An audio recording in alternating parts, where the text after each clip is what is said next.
Okay, we're going to look at a new topic today, and it's called indices. So if you're looking for a heading, indices is the topic, and we're going to look at powers and index notation as a subheading. The use of powers allows us to write repeated multiplication in a shorter way. So let's have a look. 4 times 4, we could write that as a 4 and a little 2 just up in the top right corner above the 4. So the 4 is bigger than the number 2 when you write it. Now the 2 there, the 2 we call that the power. Okay, so the way that you say this is 4 to the power of 2. Okay, or it can be said as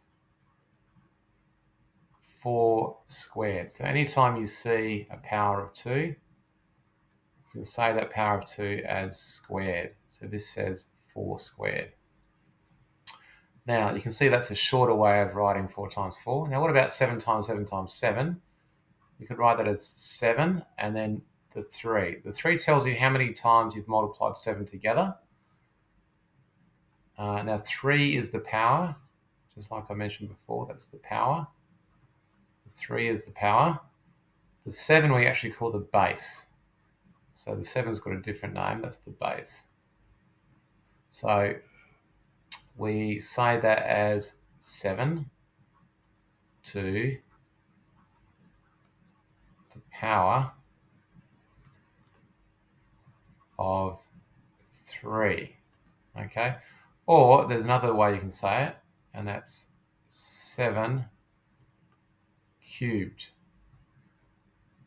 Okay, so anytime you see a power of 3, you can also say cubed for that power of 3. Now what about 6 times 6 times 6 times 6? There's 4 6's there, so the repeating number is 6 and it's being repeated 4 times. So that's 6 to the power of 4. So you'd write that down as 6 to the power of 4. Okay. What about this one? 17 times 17 times 17 times 17 times 17. Well, 17 is the repeating number, and it's repeated 5 times. 1, 2, 3, 4, 5. Okay, so that there is how we write down repeated multiplication in a shorter way. It's called power form or index form. Okay, so if you see something like this, and there's form 4 to the power of 6, this is called the index form. The 6 is called the power. It's also sometimes called the index. That's why it's called index form. It's also sometimes called the exponent. There's only one word for the base, so that the 4 there is the base and the 6 is the power, index, or exponent. Now, expanded form is when it's written out as repeated multiplication. So there are 6 4s multiplied together. 1, 2, 3, 4, 5, 6. So this is expanded form. All right, so let's have a look at our first example. We're going to write each expression using index notation. So index notation is just here. This is index notation. So we need a base and a power.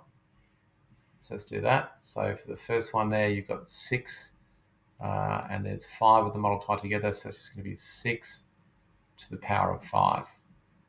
When we come over here, we've got to be careful. There's 3 7s, so that's 7 to the power of 3. Then the multiplication sign, and there is 1, 2, 3, 4, negative 2. So I've got to be careful here. I have to use the brackets. Negative 2 to the power of 4.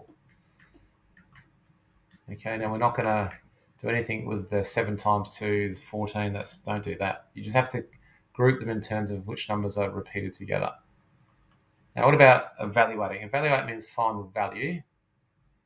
So for the first one here, we've got 11 squared, which means 11 times 11. Okay, So you're going to write that out, 11 times 11.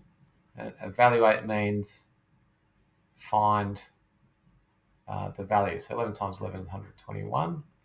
And for this one, negative 3 cubed means we've got negative 3 multiplied by itself 3 times. So let's do this two numbers at a time. Negative 3 times negative 3 is 9. You've still got the 1 times negative 3 on the end there. And then 9 times negative 3 is negative 27. And the last one is 2 to the 6. Well, that's just 6 2's multiplied together. 3, 4, 5, 6. So if you do 2 2's are 4, that's 4 there. Multiply by, here we go, 2 2's are 4. That'll do. And I'm just going to keep the times 2 on the end. That'll make it easier for us.